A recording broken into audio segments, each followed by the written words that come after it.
either feel you or I don't. I cannot and I won't try to force love. I ain't in no rush. I either feel you or I don't. I cannot and I won't try to force love. I ain't in no rush. You could be Mr. Right at this point in my life. I will not sacrifice if we don't vibe. It's not rocket science, it's chemistry. You gotta match my energy. I won't let loneliness, no, have me tolerate disrespect. I won't let loneliness, no,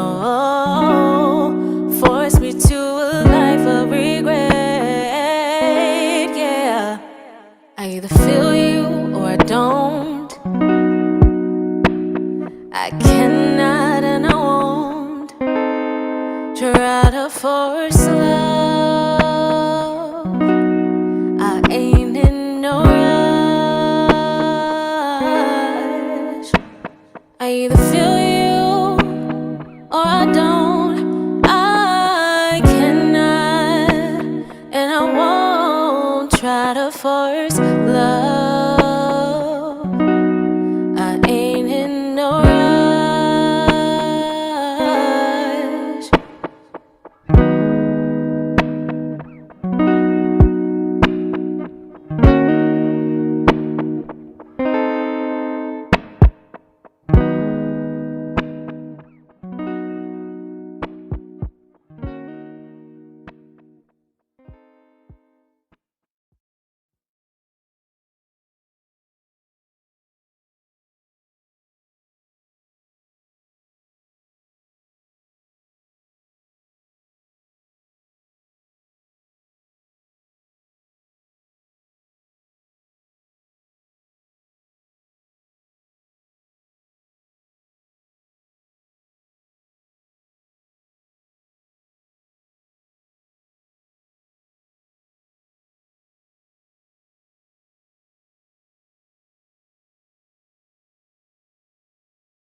I either feel you or I don't.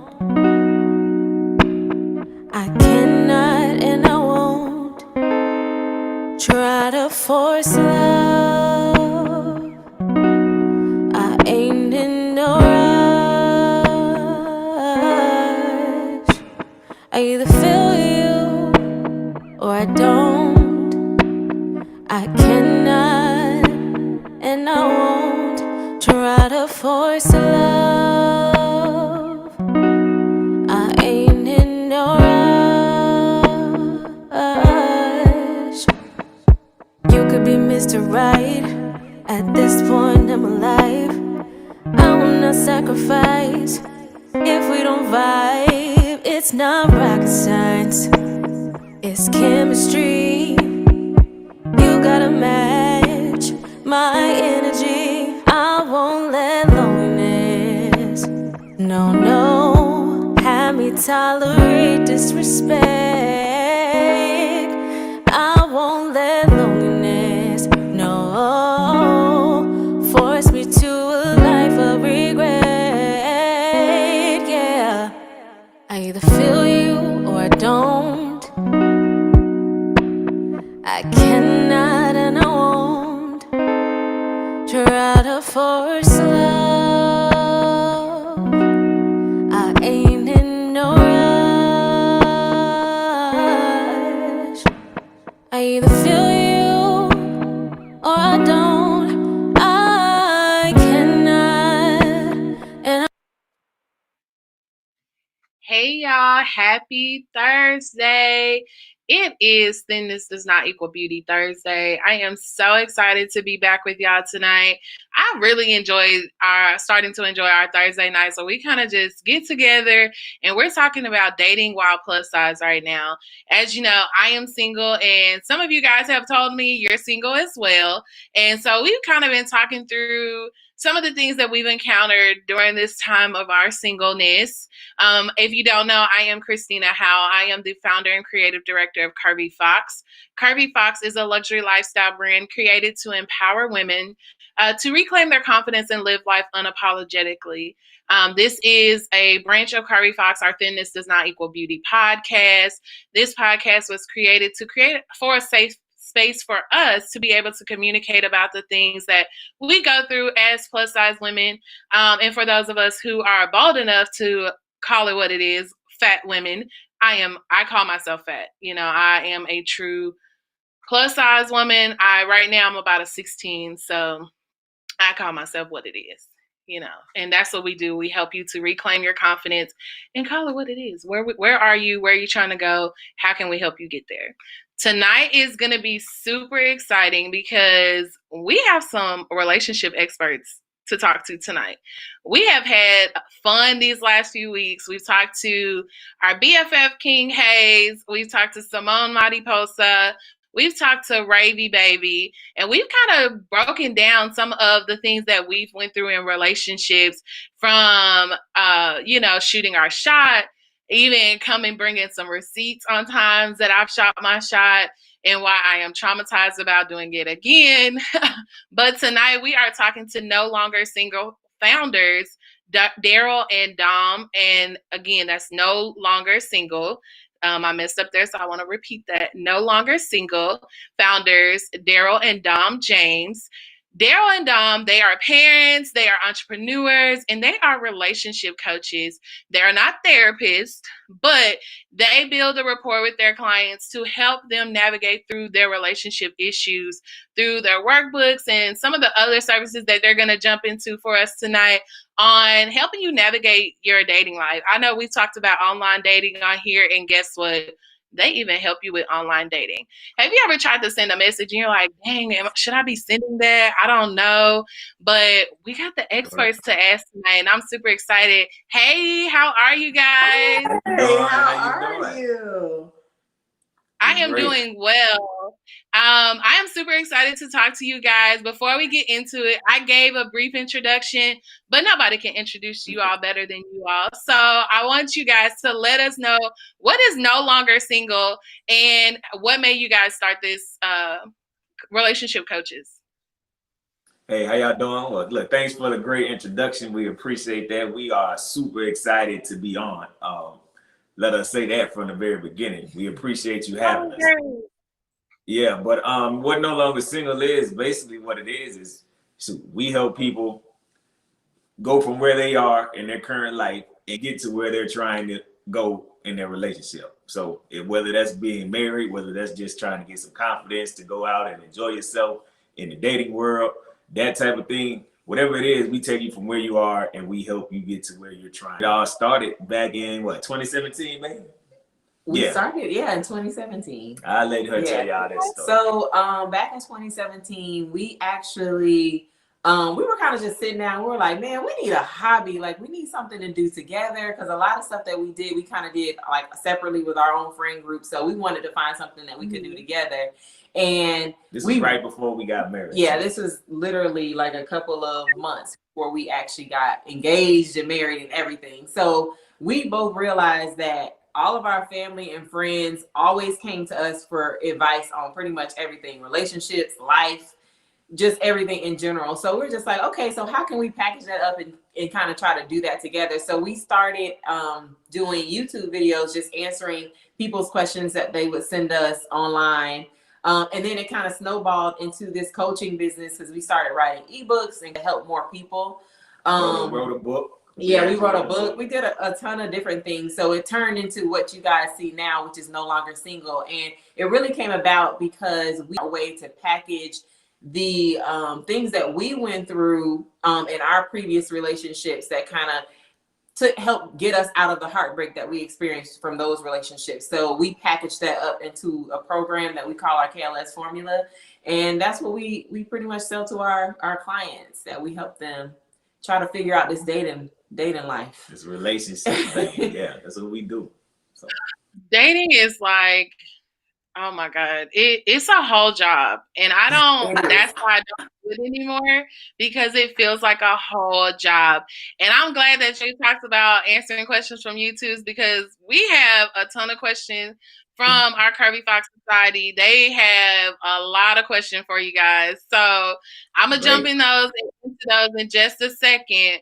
But tonight we're talking about breaking toxic cycles. And I think it's important to have this conversation with you guys now, because we kind of talked leading up to this moment of breaking toxic cycles. We talked about kind of taking those steps back and seeing what you did wrong in the relationship, have pivoted a little bit more and stop just placing the blame on, the people we were in the relationships with. But we also talked about like picking up the pieces of our trauma and recognizing where we've had trauma in our life. And so I wanted to ask you guys, what does that mean for KLS? I know that's what y'all call it, No Longer Single, KLS. How does KLS help us break toxic cycles? Right. Look, you guys been talking about some really great topics. I wish we was a part of those topics, because those sound really good. I ain't gonna lie. But as far as, because we basically, I was experienced toxic cycles in my life prior to meeting Dominique. And the way that I was able to break those, and this is basically the birth of the KLS formula, this whole process, breaking toxic cycles, recovering from failed relationships, all the way to what you see today. But the first thing in order to break a toxic cycle is you got to be able to identify it, for one. You got to realize that this is something that shouldn't be here. This is toxic, and it shouldn't be in my life, and it is hindering me from being and obtaining the things that I say I want and being who I want to be. So you first have to identify it, and then you got to quit beating yourself up for having issues. That was one of the things I had to deal with for a long time. I beat myself up for a long time. I felt like I was just a bad dude. Like I was a bad dude. And I had to realize, man, that I mess up. I'm not perfect, and that's okay. And I had to embrace both sides of me. We all have good sides, what we deem a great attributes, and then we all have those negative things. We got the positive things and we got the negative things. But just like a battery, when you can embrace your positive things and you can embrace and understand your negative side, and you put them together, like on the battery, you got the negative and the positive charge, and boom, it creates a spark, and it creates this beautiful thing that you call, which is yourself. So whenever you're able to embrace that and understand what the negative parts of me is, okay that I messed up. Now you're able to say, okay, now how can I what do I need to put in place to prevent myself from continuing to mess up? And that's where you get in trouble if you want to allow yourself to continue to mess up. But I think that's the initial step in getting over in breaking toxic cycles. You got to be able to identify it, and you got to be able to forgive yourself and understand that you're not going to be perfect, and just embrace that part of you and allow and work on the positive things, and don't magnify the negative things all the time. So I think that plays a huge role into it. And you just have to be willing to like do the work. I think the hardest part when it comes to relationships and dating is for people to deal with their own mess. It's hard for us to do that because we just feel like, let me just try to commingle myself with somebody else and maybe we can figure out our mess together. And that's not the path that people should take. And that's a path a lot of people take, which is why we end up in these toxic relationships, because we aren't doing the work ahead of time to figure out, okay, what are some traumas that I deal with? What are some past hurts that I need to get over? Like, did I deal with any sort of trauma that may have happened in my childhood that I'm bringing with me into my adult life?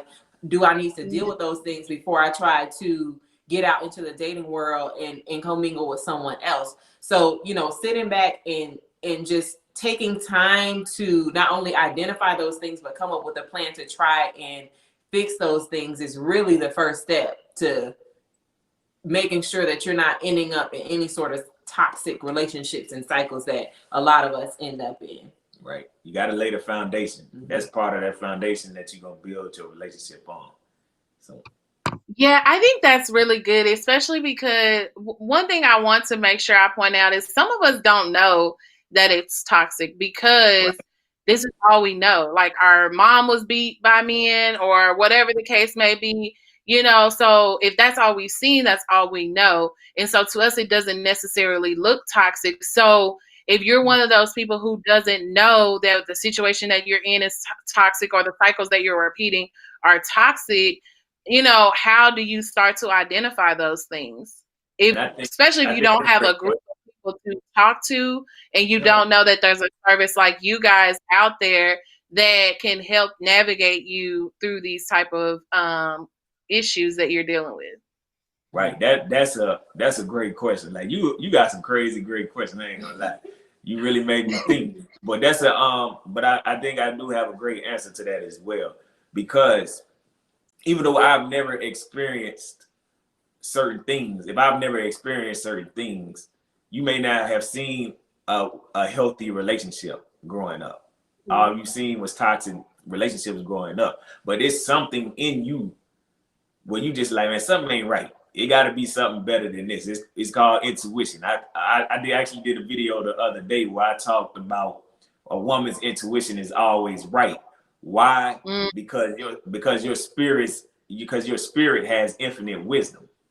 What I don't know if everybody on here is familiar with the Bible or whatever, but the Bible says that we were created in God's image, and the thing that's in us that's created in God's image is our spirits. So our spirits are directly connected with God, which gives our spirits infinite wisdom, just like God has. So you may not have ever seen anything but things that were toxic, but it's something inside of you telling you, man, something ain't right about this. Something's not right. It just doesn't sit well in your gut. Now, and you always aggravated about it. Because I'm sure if you're in a relationship where a dude is beating you up, just because somebody beat your mom up, that don't mean it make it feel good to you because you saw somebody beat your mom up. So even though that's all you know, if it's toxic, you're not going to be enjoying the situation. Maybe that's all you know, and you feel like, okay, maybe this is just how life is supposed to be. I just got to deal with it. But you understand that you don't like this. And that's the key to being, I think that's a start if you've never seen anything, but that's a start to being able to identify something that needs to be handled or needs to be changed. Oh, Jesus.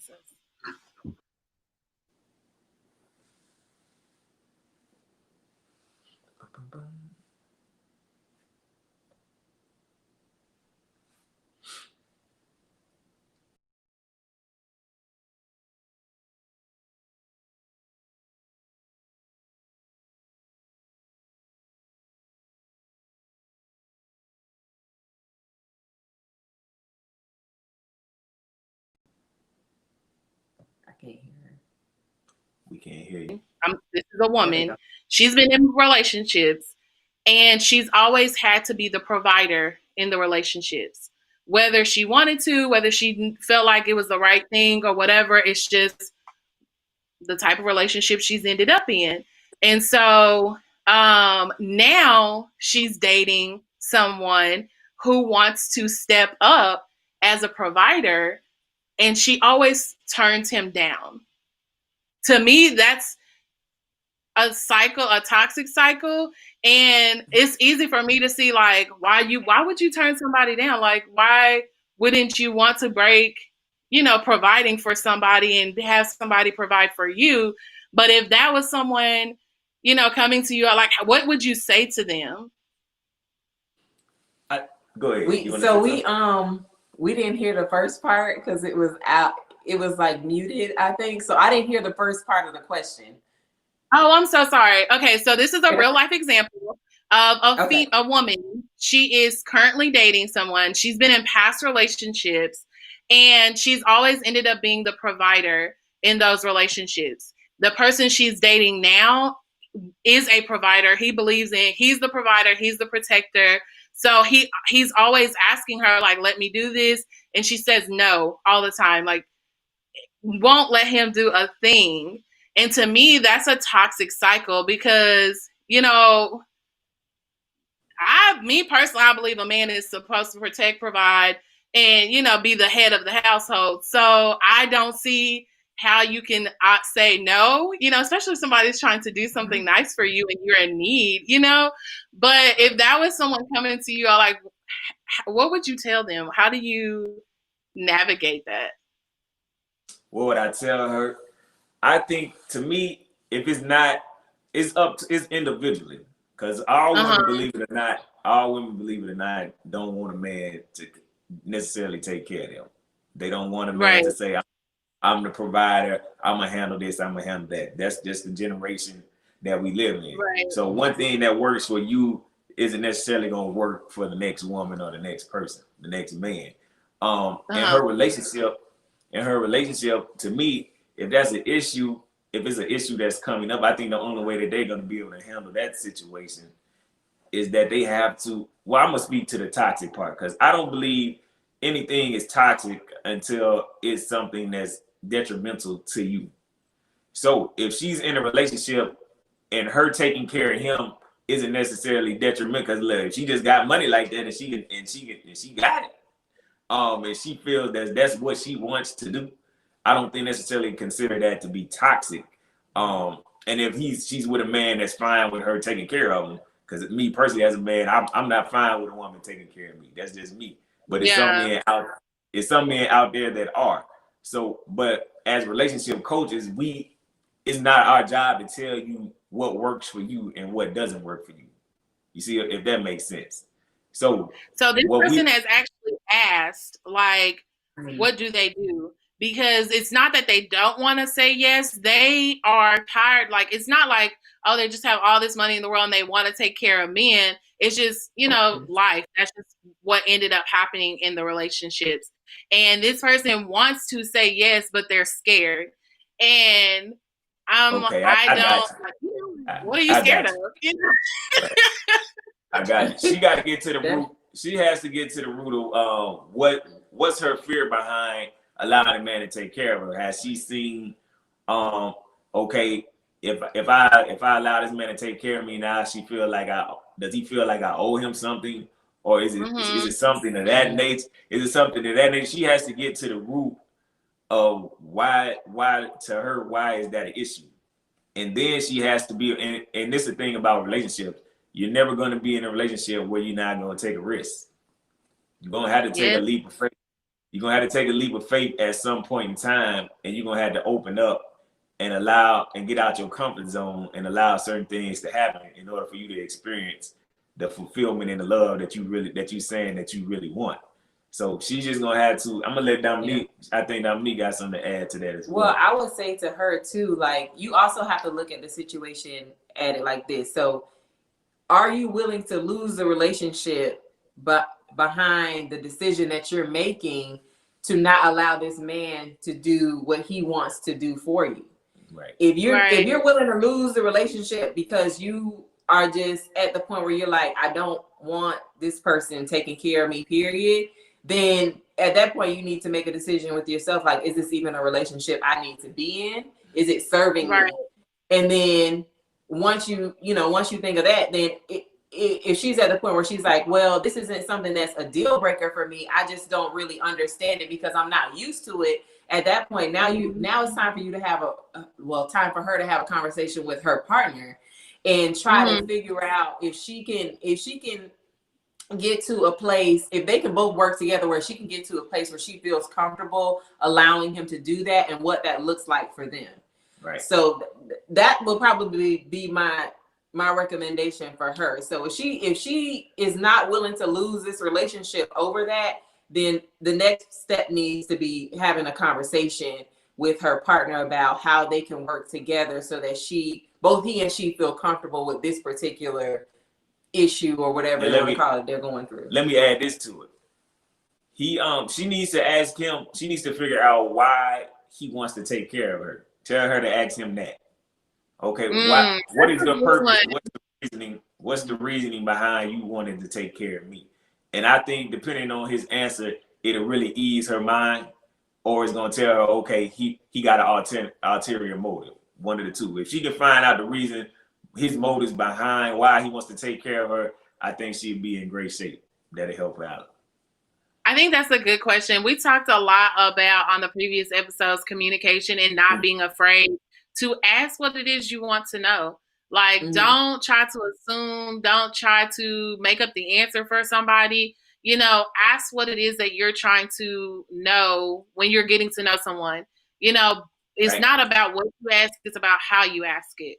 So making sure you're not interrogating, but you still need to get the answers that you want to know. I know one time there was a question on, are you difficult to date?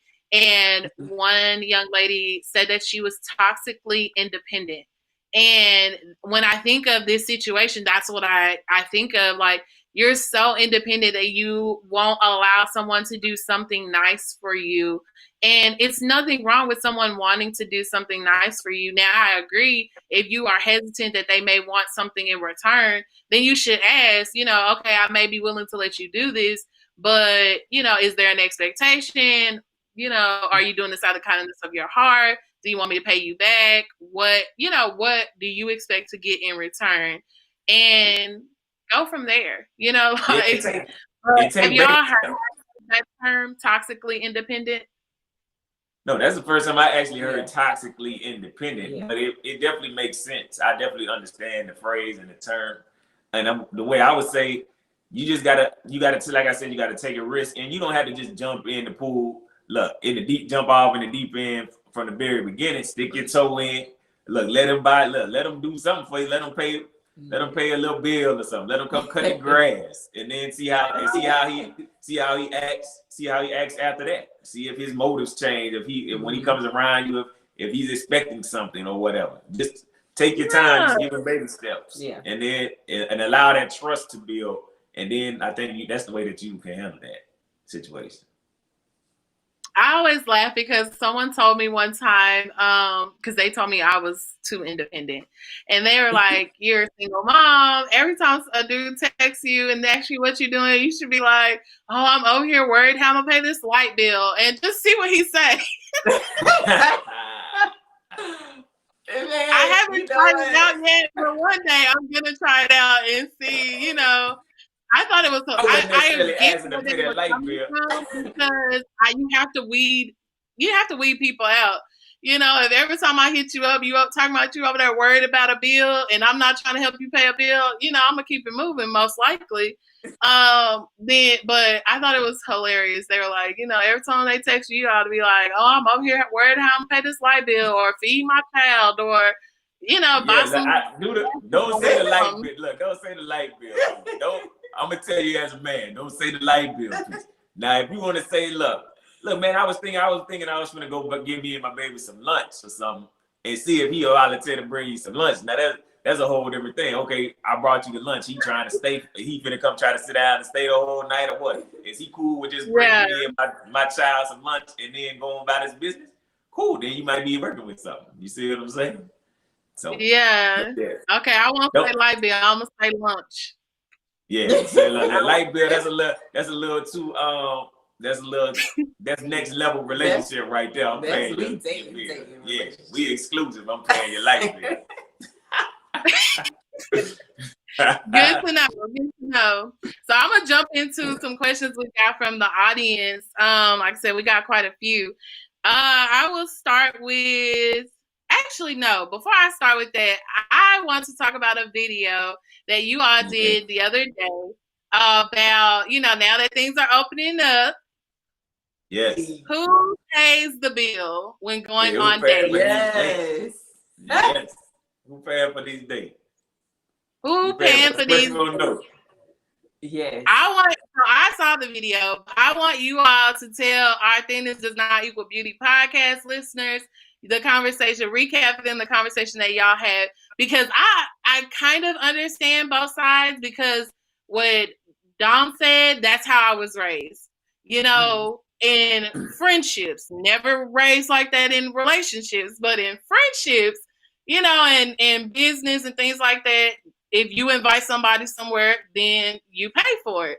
Right. But I was never told that when it came to dating, Yeah. I mean, see, it translates both ways. And, there is no rule book to dating. Let's just say that first. Right. But also, you just want to understand that both of you guys are human at the end of the day. So when I made my comment saying, hey, if you invite somebody out, you should assume to pay. That's just what it is, honestly. Mm-hmm. Like, I think the problem nowadays that we're kind of running into is that people feel like they're obligated, like somebody is obligated to do something for them because of these standards that we've set for ourselves, like the dude is supposed to pay. But in reality, you're asking this man something at this low level of y'all just meeting and dating, that it's probably something that really shouldn't even be added into the equation until you got into a certain level of dating. Like I find out like a lot of situations where, women, they're just meeting a guy, and then it's like you trying to hit this man up and say you want to go here, here, and here. Granted, he may say yes, and that's cool. You might have met somebody who's okay with paying, but you don't ever want to put yourself in a situation where you're going out and that person was like, oh, she hit me up, she's taking me out, cool. And you get somewhere and you can't even afford to cover the date if that's what he's assuming. So I always say, like, that's why I just feel that way. I just feel like if you're asking somebody to take you somewhere in particular and you're not allowing this man to invite you out somewhere, then you should go in with the mindset that you are going to be paying. I'm not saying that that's what's going to happen, because a lot of men just don't operate like that. Right. Like Daryl take his little piece of it, because he's not a man that operates like that. So I could have, when we were dating, I could have been like, hey, I want to go here and here. I would have brought my pocketbook with me, but at the end of the night, he's still going to pay. But the whole idea behind it is that you just can't assume. And you also don't want to just use people for dates. Yeah, that's the big thing I want to hit on. Because you can't, as a woman, I understand, and like Dominique said, I'm very old school when it comes to that. I believe in paying. I'm the man, I'm going to pay. Especially when we hit a certain level. But I think a lot of women fail to realize in 2020 is when I come into and I'm meeting a guy and we're dating, we're trying to get to know each other, and I come into the situation with the mindset that I'm not going to pay for any dates. You got to pay for all these dates. You basically, what you're saying is, I'm the prize. I don't need to contribute nothing to these dates. You need to come. Like, I'm not a contributor in this. This is all about you coming and getting me. Like, whatever your feelings and your stuff really don't matter. That's basically what you're saying in your head. Like, if I'm coming into a relationship, I just met you, and you're telling me you're not going to contribute anything to the relationship. At this point, this is the only thing we have to contribute to the relationship is we going on these dates trying to get to each other. And you come in and from the jump, you tell me, I'm not about to contribute to none of this. I'm just going to partake in all the benefits. That's what I'm here for. Yeah. So you got to be, as a woman, you got to be mindful of that piece. And that's how you get guys that start to feel used. You start to use people on dates. Because I'm the type of man, yes, I'm going to pay for all the dates, but I'm also the type of man, I'm so secure in who I am and in myself. If I ever get the inkling that a woman is trying to use me, I'm cool with just telling her, well, you can go on about your business. I'm good. I'm cool with that. But a lot of men aren't like that. They want because we feel society has valued our worth toward what we can provide. That's how society has placed the value on men. So, but to me, I just think it's just poor etiquette to come into any relationship. That's just like me, if I was going into a business relationship and I walk into business, this is our first time sitting down at a table trying to talk business, and I say, yeah, whatever we doing, you gonna get us there. I'm gonna just enjoy the benefits. I'm gonna just enjoy them direct deposits into my account. How you gonna look at me? You gonna look at me like what are you talking about? And it's the same way, but that's what women do. But that's exactly how it looks when a woman comes into a relationship and just throws it out there. I'm not, and don't get me wrong. If that's how you want to be dated as a woman, that's fine. That's your prerogative. But you just gotta understand. You gotta understand and be cool with. To me, that shrinks your dating pool. If we just gonna be honest and talk real factual numbers, that shrinks your dating pool, and you gotta be cool with that. At the end of the day, there's nothing wrong with having standards of how you want to be dated. You just gotta understand what your standards mean in real life, and not just in your head. If that makes sense. That makes perfect sense. I think for me, so I have a different view of it, unfortunately, because I'm a single parent. So I don't expect to pay when I go on a date because I've already paid to go on the date. You know what I'm saying? Like, I have to pay for a sitter. I have to pay for dinner for the sitter and my kid. And, there's a lot of things that go in that I have to do to even be able to go out on a date. But I don't feel like I should have to communicate, oh, well, you should pay for the dinner because I've already paid for a sitter. Because one, that's not I'm not trying to put that responsibility on him that, oh, you have to worry about now how you going to pay, if she got to pay for a sitter, how long she got to pay for him and all that. But I don't know. I guess my dating pool is just shrinking every time I think about it. Like, I think it's, you can tell people that. I think it's, you just need to be upfront about that at the very beginning. And like I said, I believe you could tell, I have a saying, you can tell anybody anything if you deliver it right. If you have the right delivery when you say it. And I think the way that you should say that is, I don't think you should go into it saying, you just be up and honest. You just like, look, you asked me on this date. I really would love to go on this date with you.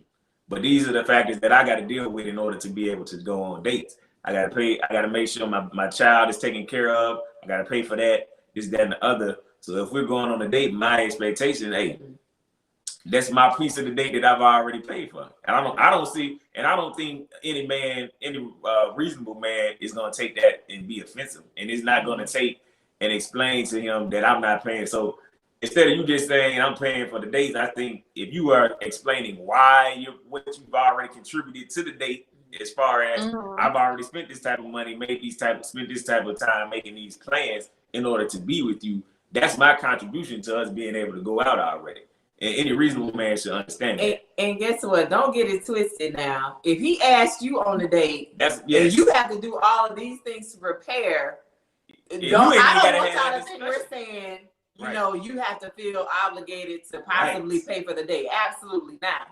If he asks you out, he should be paying. Period. So that's really the idea of it all. Who's doing the asking? Because in your situation, if you were to, approach him and say, hey, I would love to go to this restaurant. Like, would you be willing to, or you want to go out on a date? If you're doing the asking, then now you have to consider all the factors that come with you asking this man on a date. Okay, right. I'm asking this man on a date, so now I know I have to, cover childcare. I have to do all of these things on the back end to be able to do that. And can I do that before I jump out there and ask somebody on a date? Now, the dude asking you, he best to be paying. He best to be paying. And and if you got somewhere you want to go down, niggas right. Just tell him. And just tell him, like, but I would love to go here with you. I would love for you to take me here. But look, I got to handle all this. Is this something that you think you would be able to do if I'm able to handle this piece of it? Simple as that. Then you just throw him the question and not the ball in his court. Either he gonna say yes or he gonna say no. Right. Sometimes it's just a quick, like a simple question to ask somebody. Like sometimes we are like super afraid to ask guys, certain things. But if you're at that level in your relationship where you feel comfortable asking him to take you on a date, then you should be comfortable, explaining the situation. I mean, sometimes it's just a conversation that needs to be had instead of like assuming, making assumptions. I'm gonna give y'all one quick example. Can I give you one quick example? Me and Dominique, we went on our first trip. We took our first trip together. We went to San Francisco. So, Dominique, I told Dominique up front, okay, we going on this trip. I'm like, this is what I'm gonna cover. I'm gonna cover this, and this. Dominique ended up buying her own plane ticket. I told her I got the hotel, I got the rental car, and I got the food. And if I need some help with the food, I'll let you know. Simple as that. So I pretty much paid for most of the trip. Dominique just had to get herself out there. And then it was a time in the trip where I was like, babe, I need you to get lunch for us today. Simple as that. Yeah. And Dominique was prepared to get lunch for it. But at the end of the day, that was already communicated prior to going there. I already knew. I set the standard of what I was going to pay for already. Now I'm not in a position where I'm feeling used that I'm paying for Dominique stuff when I wasn't really prepared to pay for it. And I was able to make the decision on, am I okay with doing that at all? Right. And I was okay with it, so we went. Right. And that's all it is. I think we make things so difficult. Sometimes it's just a simple conversation. Simple grown-up conversation at the end of the day. Save us a lot of drama and issues in our own head.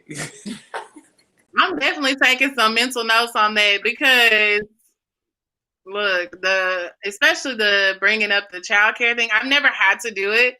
But I stopped dating a long time ago. So if I get back out there, at least I know how to ease that in there without actually having to be like blunt about it. We actually have a question from YouTube. Kevin is saying, how important is physical attraction when you meet a person for the first time? Would you still give the person a chance even if you are not physically attracted to them? And you never met the person? You have no prior experience? I want y'all answer first to Kevin's question. So you said who? You said you wanted me to answer first? Either one of y'all, okay. Let me get this correct. This is our first initial meeting. Like we had no prior contact. I don't know this person through the grapevine or through a friend or none of this. I don't know anything about this person. I think this is more like an online. Y'all been dating online, and this y'all first time like meeting in person. And you don't like how she look? Oh, look to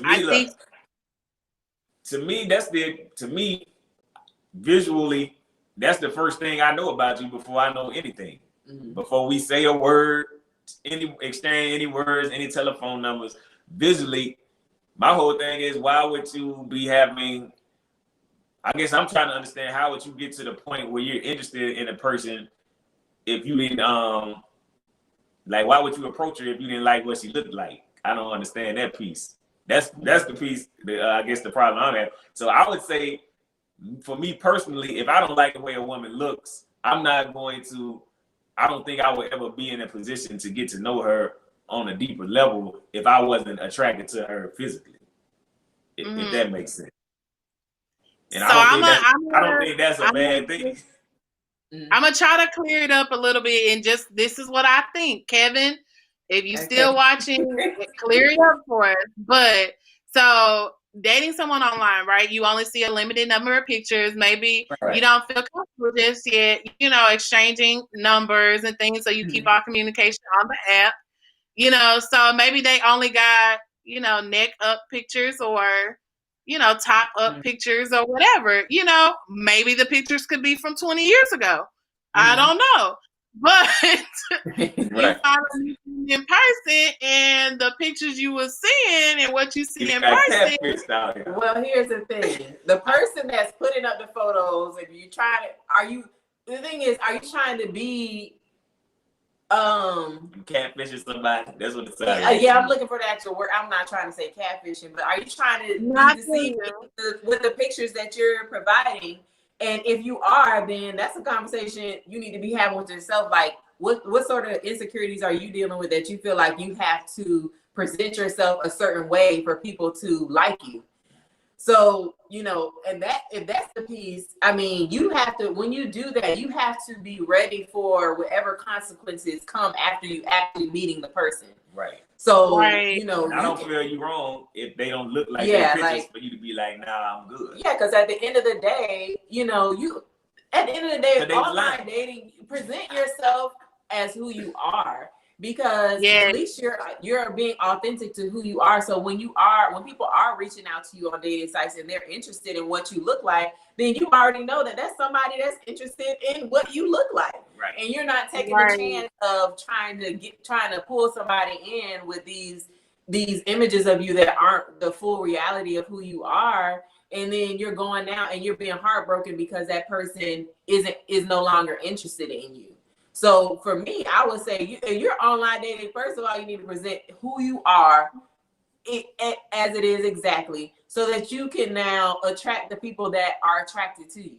Yeah, and to answer Kel's question, if somebody been lying to you about how they look, to me, I'm just being serious.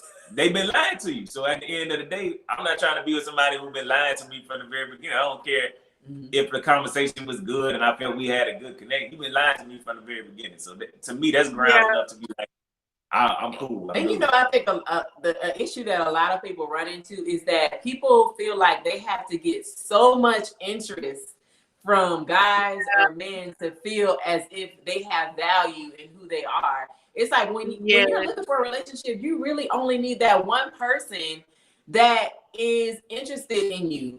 And so I think a lot of times people try to put on this facade to make them, likable by what's going to attract the most people. Right, by a large group of people instead of attracting the right person for you. So, people need to think more about quality versus quantity.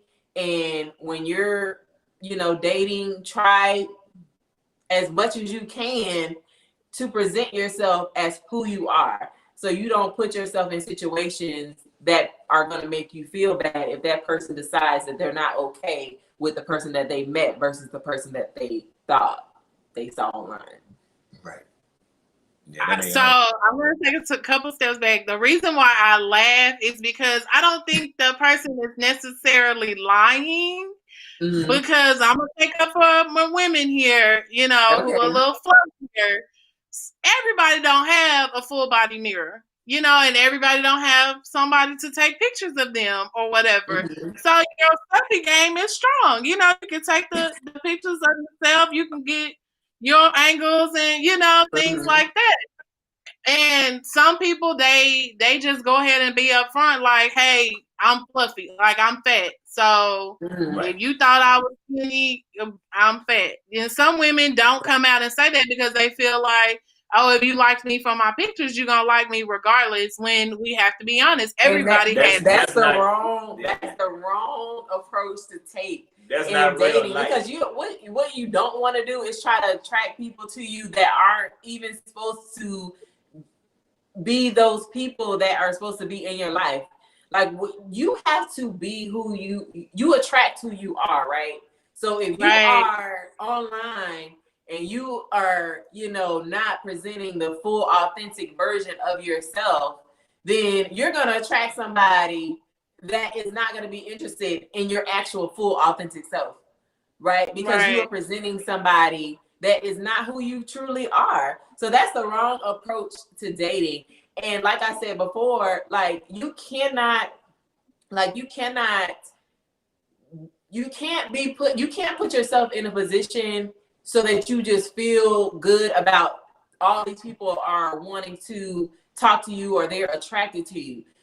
If you're dating with a purpose to be in a committed relationship, you need to present your authentic self at all times. So the right person. So that the right person will be attracted to you. Because at the end of the day, not everybody's not gonna like a dark-skinned woman like me, right? But there's gonna be somebody out there that likes it. And then like some people may not like skinny women, they may like bigger women. And like Daryl was saying earlier too, when you try to portray like an image of what you think people want, you end up shrinking your dating pool as well. Right. Because you're really not attracting those people that are going to be a value for you. Right. Because even if you get one of these guys that you're attracting, once you actually get them, they're not going, even if they stay, they're not going to be able to fulfill you in a way that you need to be fulfilled in your relationship without you having to act a certain way. So if you come out and you have your true authentic self, you're not going to be receiving what you really need from a relationship anyway, even if you stay, because you played that game from the beginning. Yeah, I agree. I just had to take up for my girls because I know, I've been in those positions where sometimes I couldn't get we gonna give it to you. We gotta tell people the actual truth. Yeah. And the principle that we're teaching is I spoke on it earlier, is your authenticity. You got to be authentic to who you are. That's really, it makes no sense to be somebody else and attract somebody to where you can't even be yourself in a relationship. Forever is a long time. Forever is a long time not to be yourself. I think that's a good point. And we've talked about that before. Like, one, I think you hit it on the head, Dom. Like, you got to get to what your insecurities are, and if you're insecure about that, that's going to show in how you talk. That's going to show in how you show up, to dates and things of that nature. So I want to take a second because I think this is a great time to mention, since we're talking about online dating, and that is one of the services of KLS. I heard we're doing some giveaways tonight. Yes, we are. We doing a couple of giveaways. Which one do you want to do first? Which one we doing first? So let's just tell them what we're giving away, and then we're gonna give some instructions on what they need to do, and then we'll pick some winners. Right, but we're gonna kind of just give them an idea. What is it that we're giving 2 giveaways tonight? Yes, we're giving 2. We have our KLS Formula Workbook. It's basically a guide to help you it's a guide to help you reach your desired relationship. It's actually a workbook. It has assignments. It's basically our KLS formula, which is what we break down. We break every relationship down into 4 phases. We have the preparation phase, preparation, dating, courting, marriage. And this workbook walks you through each one of those phases, gives you assignments and things that you need to accomplish while you're in those phases. And it just walks with you through that whole process. That's normally a $50 product that we sell. It's an ebook that you just download. Has some great information. We actually that's the workbook that we use in all of our teachings, honestly. Whether we doing the program in person or whatever, we teach those same principles. So that's the first giveaway that we have. And then the second giveaway we have is just a 30-minute consultation, normally with me and Dom. That's normally a $60 value. We give that away to anybody to sit down and discuss whatever issue that you feel you want to discuss with a relationship coach. We got you. You sit down, we're gonna come up, tell us where you are, what you're trying to accomplish, and within those 30 minutes, we're gonna give you as much information as we possibly can. Okay, that sounds good. So they get to win either the workbook or a 30-minute consultation with you guys. That sounds, first of all, as many questions as we got, I know we got somebody who can really use some 30 minutes. Right. You'll be surprised how much you can learn in 30 minutes. Trust me. I know. So what we're gonna do is there's a post on our page. Go drop a comment on that post and tag 3 friends. We're gonna pick 2 winners from that post. Make sure you are following No Longer Single.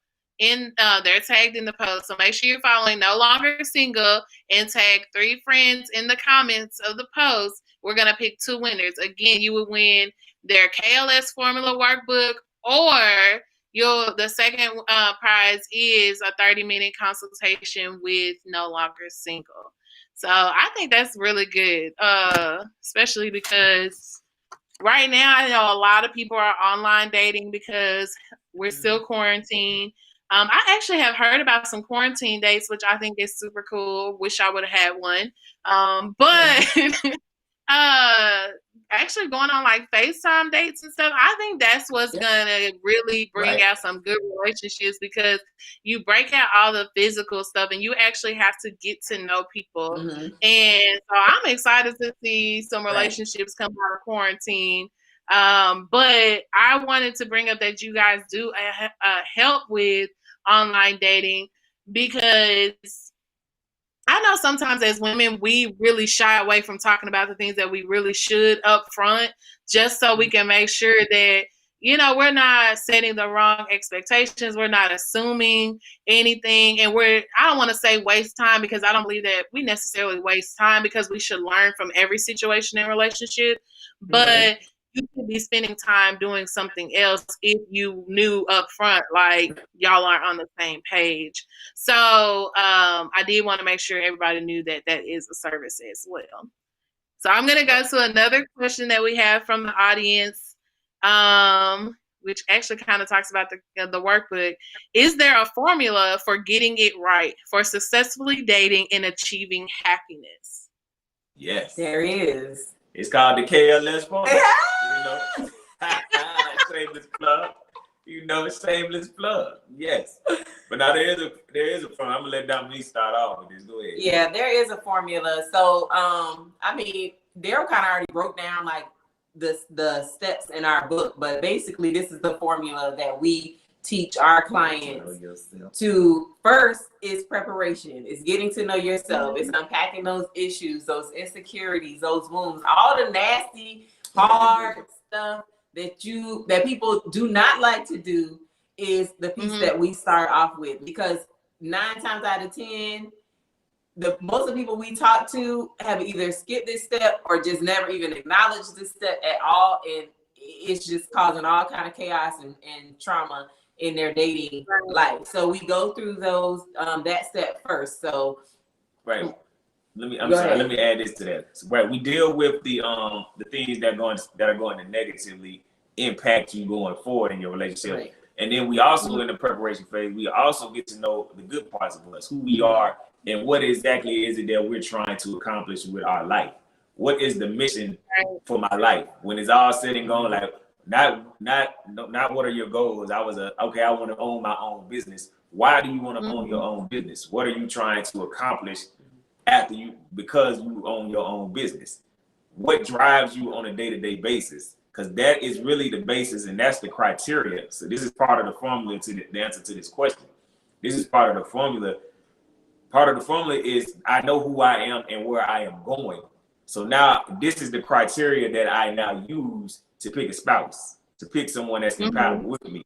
Because the thing that brings fulfillment in my life is not my spouse or not my partner. The thing that brings fulfillment in my life is me getting up on a day-to-day basis and walking out and fulfilling the thing that I was put on this earth to do.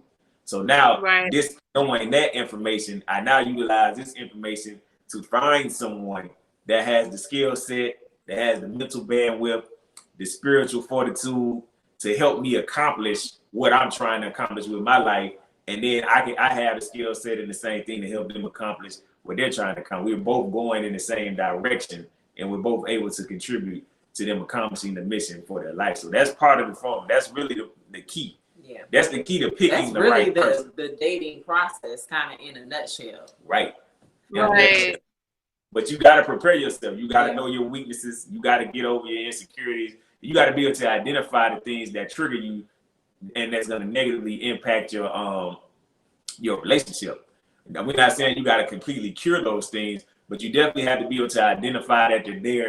And you definitely have to have a plan in place on how do I now, okay, I know this is here. I know when I'm triggered by this. Now, how do I rectify this situation when I'm triggered? You got to be able to have at least those three things before you start trying to intertwine yourself with another human being. Because if you don't, it's going to end up hurting the relationship. But then after that, it's all about knowing who you are and where you're trying to go. And that's the criteria that I believe most of the people that have trouble finding the right one is because they're using the wrong criteria. We use right. Oh, that's good. Right. Right. Look, that's real good. I think that's so good. I don't know.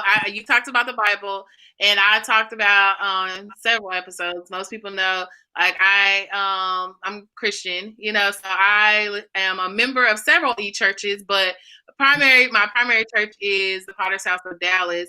But I'm not sure if y'all are familiar with Transformation Church, but they have a series right now called Relationship Goals, and one of the sermons was Rip Up Your List, and I get the gist of why you would want to rip up your list, but I also feel like you have to know what it is that you're seeking. Like what it is that you're willing to do, what you're willing to accept, and what you're not willing to accept. And that was actually going to be my next question to you guys, and you rolled right into it. Was, do you believe in ripping up your list? And and when it comes to dating.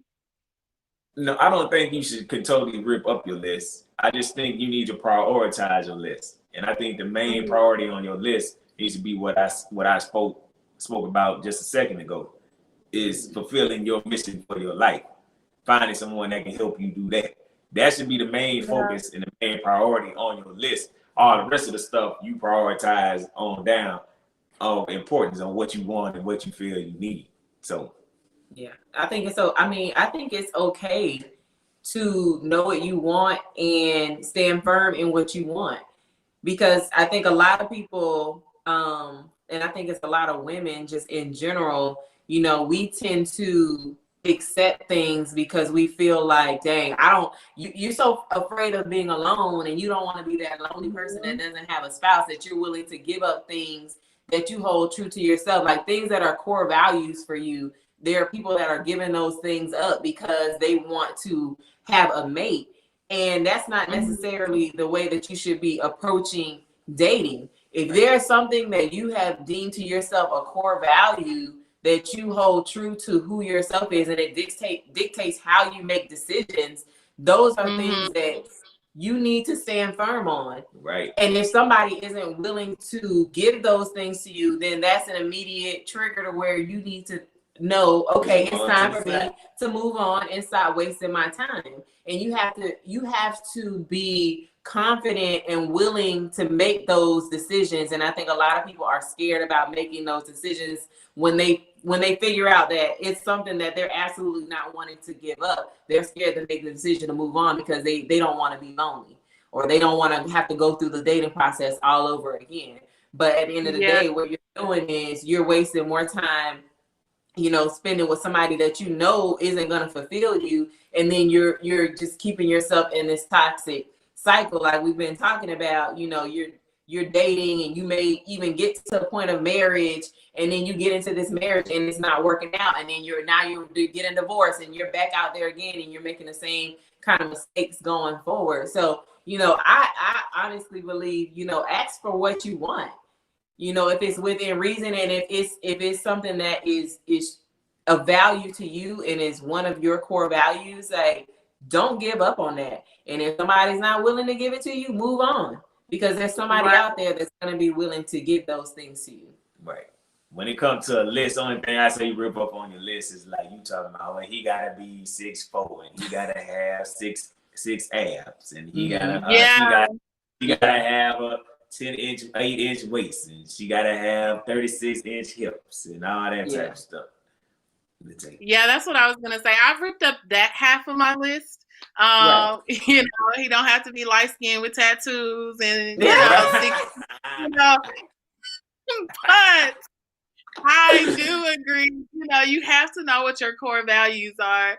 And, you know, if he only 5'6", but he have the core values and he's semi-decent, then, you know. Right. You just got to be attracted to him. Because you can always get some abs, you know. You can always get some abs if you eat right and work out, you know. Yeah. But see, the height thing has always been an issue for me because I'm like, you can't grow anymore, you know? Like, but that's true. And to me, there's nothing wrong. To me, again, what's good for you is what's good for you. What's going to make you happy. You just got to understand that everybody not above 5'6". It might be a dude that's 5'5" come along, going to treat you like a queen. But you going to have to tell him, you got to be okay with saying, but you ain't 5'6", babe. I'm going to wait for my 5'7", you know. I'm going to wait for him. You got to be okay with that. That's the thing. You can't be the type of person.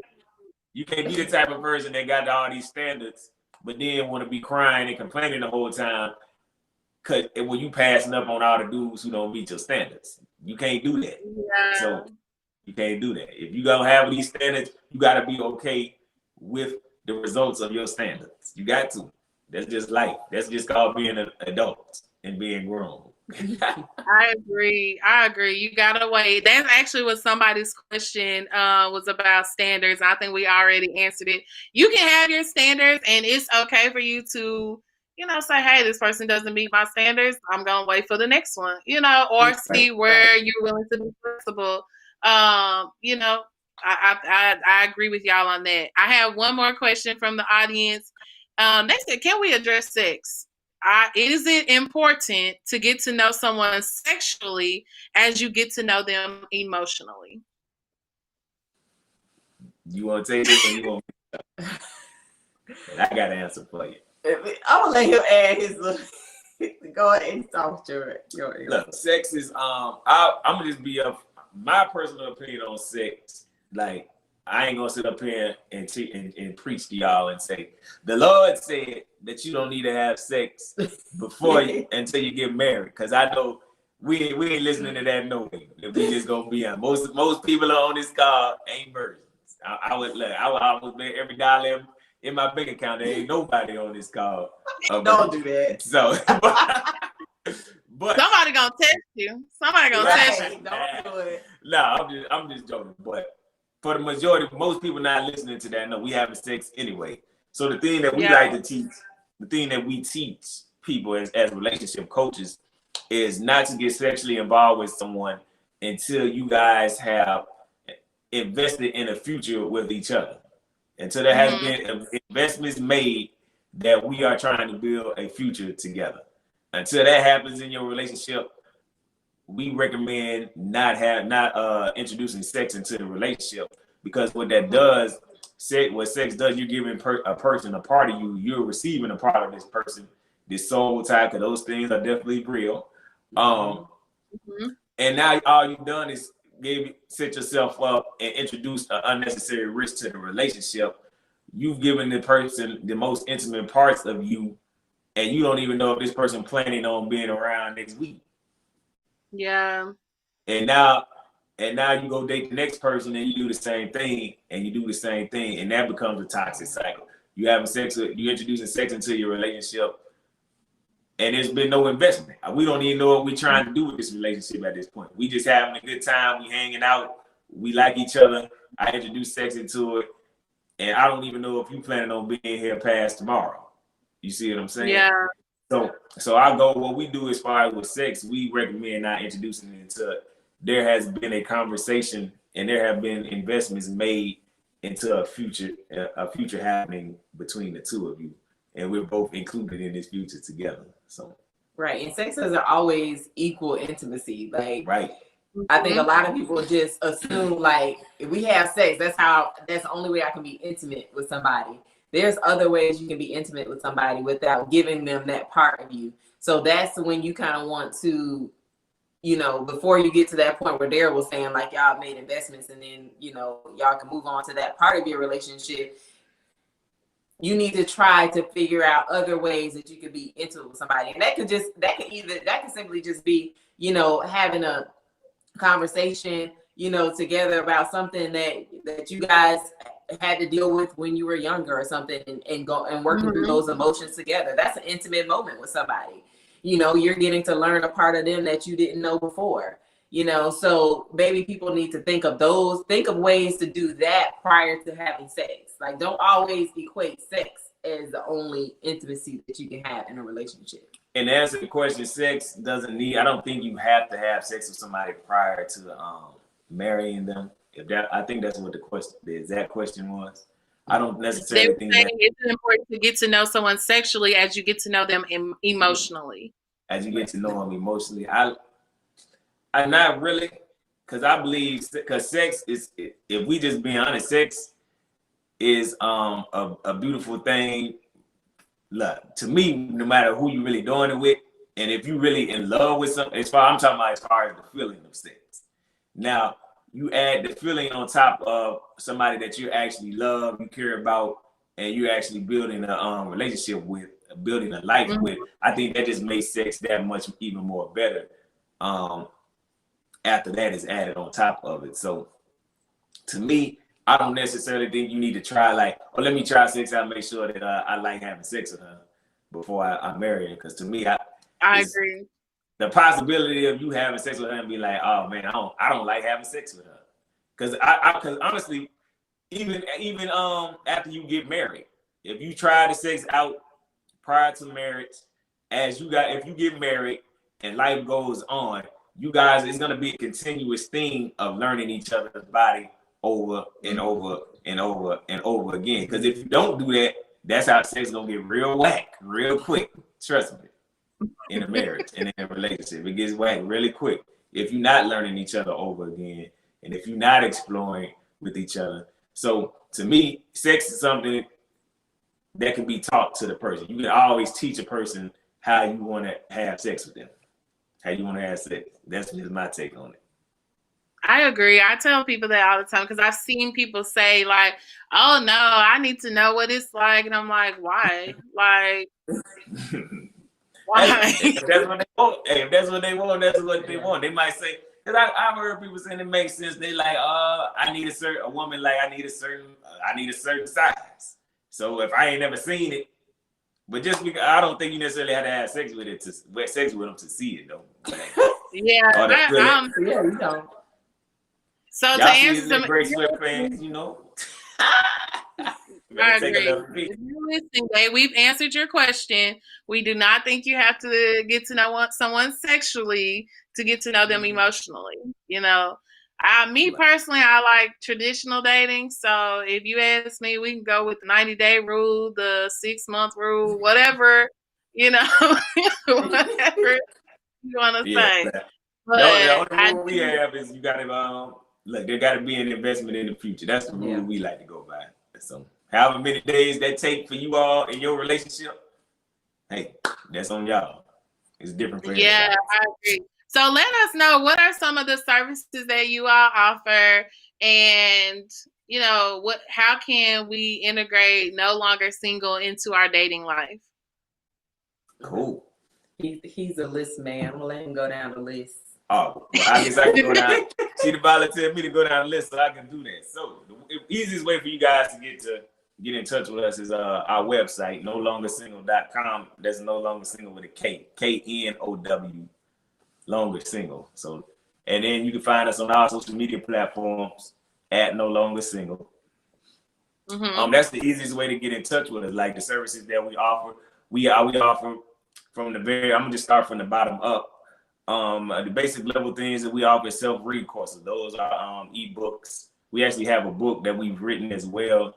Those type of things that you can purchase and kind of just read through the things at your own pace, at your own level, kind of teach yourself. Then we have the one-on-one consultations that we have. Any questions that you may have when you get on, and we answer your questions, and we help you reach whatever your goal is that you're trying to reach in your relationship status. We do that through phone calls. We offer 30-minute sessions or hour sessions. And then we offer we have a group coaching program, which is that's on a subscription-based payment plan, so to say. And it's basically as you become a part of the KLS family with that. We have scheduled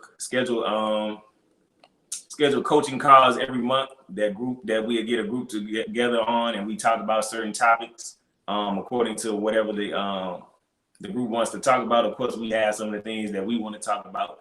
You receive private coaching via video. We shoot a quick video, send that video out to the people that have been subscribed in the email. And these are videos outside of the ones that we post in public for YouTube and Instagram and all that type of thing. So they're going to be specific to what we're speaking about within the group. You also get discounts if you become a part of that subscription program. You get discounts on all of our products, on your private coaching calls that you may want to set up throughout the week. That also comes with the workbook, all of that type of thing. And then we have the full access to us. And this is our private KLS Formula coaching program. And that's when it's just you and us, one-on-one or one-on-two, so to say. And you have full-blown access to it. We basically like your own personal relationship coach for 10 weeks. It's a 10-week program where we walk you through the KLS Formula, and we come up with a plan specifically for your situation. We hear what you're talking about. We hear what you're trying to accomplish, and we come up with, we got action steps throughout this week. You're going to have homework, and we're going to make sure that we drive and coach you and walk and basically hold your hand through the process. You go on a date, you had some issues come up on the date. How should I handle this? We a text away, an email away, that type of thing. The level of access that you have to us in the KLS Formula program, the private coaching, is just, to me, is you can't beat it. We like your personal concierge for your relationship. So those are the products that we have to offer. You can go to our website to get more detail about each product, exactly all that come with everything in the packages and that type of thing. And that's pretty much what we do. That's what we're here for, and that's what we do. So that's awesome. I love the workbook. I think it's really cool because last week we talked about actually going back and kind of doing some of the work that you talked about. You asked them to do in the workbook because I brought up the fact I think sometimes we tell people they need to love themselves and they need to be more confident and things of that nature, but nobody ever tells us how to do that. And you have to identify where your confidence started to chip away, and what baggage are you carrying that we think we dealt with, but when we sit down and we start doing some of the work that you're talking about, the workbook tells us to do, we realize, you know what, I am still kind of triggered by this, and I didn't realize I was still carrying this relationship with me. So for those who are just tuning in, if you missed the beginning, we're talking about the KLS workbook, KLS Formula workbook. Let me get it right. That is available on NoLongerSingle.com. And this workbook walks you through, those picking up the pieces. I'm gonna sum it up like that: picking up the pieces and making sure you're ready to be no longer single. Right. So I'm super excited about that. I do have a question I ask everybody on the podcast. So I gotta ask y'all before we jump off for the night. Do you believe in a woman shooting her shot? Kobe. Yes. Yes, indeed. Look, shoot it like Steph Curry shot. I'm gonna tell you like this. I personally wouldn't do that. I personally wouldn't do it. Now, I shoot my shot in a different way. I don't approach. When I was dating, I never approached a guy, but I did try to get his attention, right? So I might wink or make a little eye contact or whatever the case may be. But I just was, me personally, I was never bold enough to walk up to a man and shoot my shot. Now, I don't think it's wrong for women to shoot their shot. If that's who you are and you confident in that and you're okay with, possibly meeting rejection with shooting your shot, then hey, go ahead and do that. But what I will say is that when it comes to women, once you shoot your shot, let that be that, and then allow him to be the man and start the wheels going. Like, you don't want to seem thirsty. shooting your shot and then you the one texting and hitting up and all of this. Like, shoot your shot, but then allow him to be the man and kind of get the relationship going. Right. I think that's the key. It's a fine line between showing interest and thirst. And I think there's nothing wrong with a woman showing that a man that she's interested in him. I think shooting your shot shouldn't go past the initial meeting. That's your shot. Your shot. A shot is one shot. Boom. I shot the shot. Did I make it? Hey, depending on how he responds to the shot, should let you know if you made it or not. So don't go past the showing your initial interest in the man. But there's nothing wrong with a woman showing that, letting a man know, hey, look, I'm interested in you. What's up? If you ain't got to say it that boldly, but if that's you and that's in you, yeah. I'm dumb. Like I don't know, but I pulled my receipts of the 1 or 2 times I did shoot my shot. It wasn't for me, but I can say I tried, and I gotta go back to what works for me. Like, I'm like, I'm gonna smile real hard. I'm gonna be flirtatious if we communicating, but I'm not just gonna be like, your you shot. wanna go? No, that's shooting your shot. Look, levels is certain is levels to shooting your shot depending on the woman. Basically, what I deem shooting your shot is letting the man know that you're interested. That to me, that's shooting your shot. However you let a man know you're interested, that's you shooting your shot. It don't necessarily mean you got to go up and be like and ask him on a date.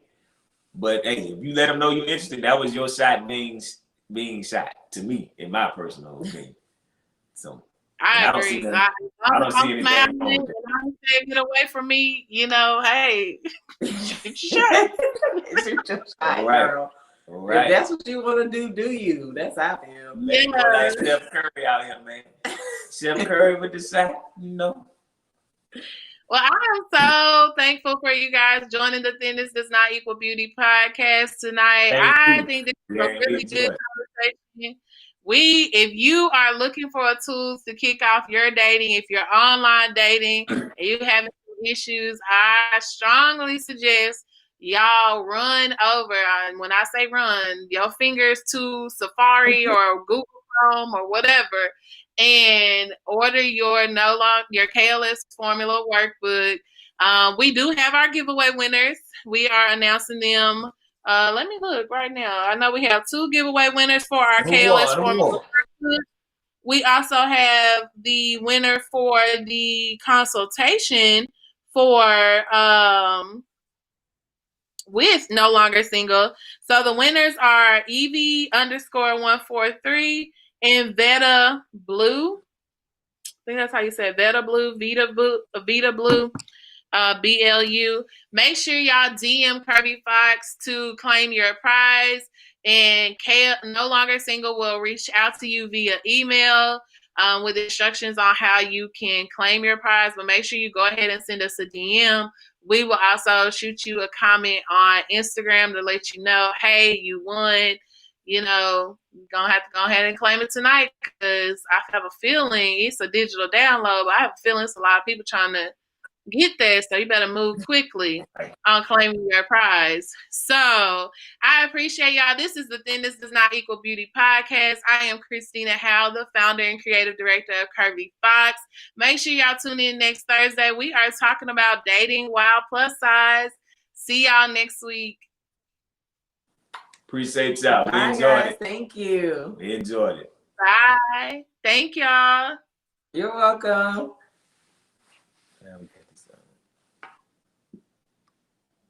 You gotta cut it down.